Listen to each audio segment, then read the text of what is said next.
retour sur le plateau de TV Finance. C'est l'heure du Flash Forex et pour nous accompagner, Philippe Lermy, bonjour. Bonjour Roselyne. Bon, Vous êtes désolé, trader. il y a des bruits, hein. Ah, il y a des travaux chez vous. On va faire avec, Oui, c'est pas grave. normalement. Ne vous inquiétez pas. Donc, vous êtes, on le rappelle, trader, formateur et ancien chef trader d'une banque centrale. Voilà, comme par magie, ça s'est arrêté.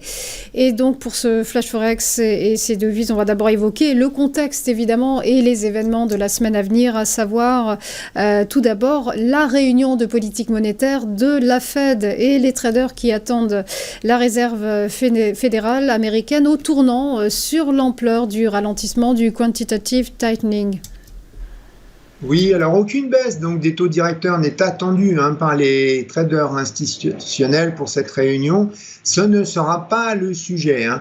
Alors sur le graphe, on voit en rose la fourchette cible des taux directeurs de la Fed. On voit aussi les contrats futurs sur les Fed Funds échéance juin en orange et échéance décembre en rouge, hein.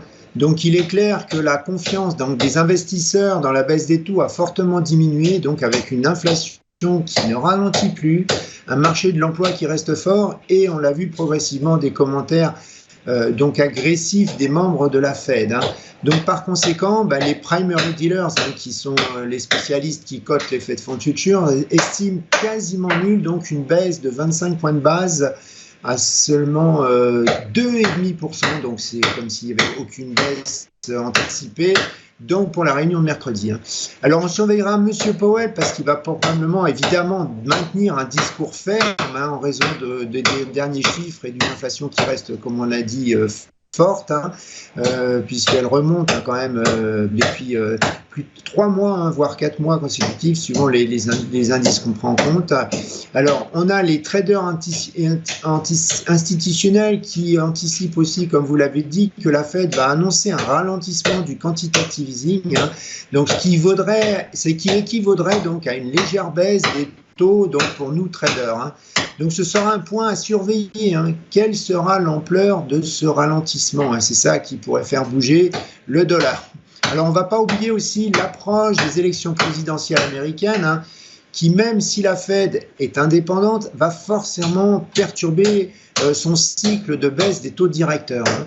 Donc s'il y a des baisses, ce sera probablement lors des meetings de juin ou juillet ou alors en décembre, hein, voire novembre, mais c'est à 2 jours après les élections américaines, ça paraît un petit peu chaud. Alors en tout cas, certainement pas en septembre, hein, avant. Donc on peut penser qu'elle sera plus prudente avant les élections et hésiter à baisser les taux, tandis qu'après, elle aura une meilleure anticipation donc sur la politique budgétaire gouvernementale qui va évidemment impacter, je dirais, le cycle des taux qu'elle devrait faire ensuite, hein. Et on va enchaîner avec l'inflation en zone euro, l'inflation qui pourrait ressortir plus faible qu'attendu malgré la hausse de l'énergie. L'inflation zone euro est attendue à 2,4% contre 2,43%, 2,44 contre 2,43, donc c'est inchangé, hein. Hors alimentation et énergie, l'indice devrait ralentir plus significativement, donc de 2,95 à 2,72, hein. Donc on voit bien que c'est quand même l'énergie qui le maintient, hein. Alors ce qu'on notera aussi, c'est que grâce aux effets de base avec les fêtes de Pâques, hein, l'inflation pourrait ressortir donc plus faible qu'attendu. En effet, car ces fêtes sont arrivées plus tôt cette année, hein, donc l'indice d'inflation, la composante d'inflation dans les services a été plus faible, hein. Alors, comme on l'a dit, par contre, les tensions géopolitiques donc, ont refait les prix du pétrole, du gaz et du gaz, hein. Par conséquent, donc c'est pour ça que la composante inflation dans l'énergie devrait être en hausse pour le 5e mois consécutif, hein. Ce qu'on remarque, c'est que des 4 pays principaux qui constituent donc la zone euro, c'est l'Italie, hein, qui remporte la palme avec une inflation prévue à seulement plus 1,2%, et l'Espagne qui est le mauvais élève avec plus 3,3%, hein. Donc voilà, l'inflation, donc elle est évidemment importante pour la BCE, mais pour nous traders à très court terme, hein, je dirais notamment n'est pas vraiment un market mover, hein, ceci pour des raisons structurelles de la constitution du chiffre. Hein. C'est pas comme le chiffre de l'inflation aux USA. Alors mardi, on aura l'inflation en France hein, qui sera publiée. Elle est anticipée donc à plus 2,1% contre plus 2,3% le mois dernier. Donc très très proche de la cible de la BCE.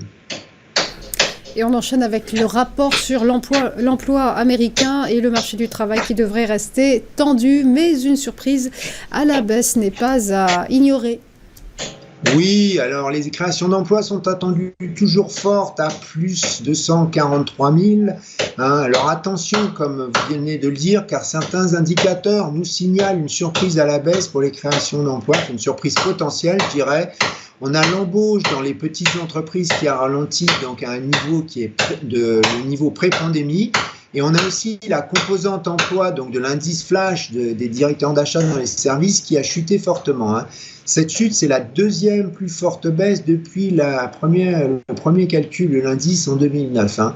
Alors, on devrait aussi avoir le taux de chômage qui devrait rester inchangé à plus 3,8%. Hein. On voit que les demandes initiales d'allocation chômage restent à un niveau historiquement très bas depuis plus de 50 ans. Hein.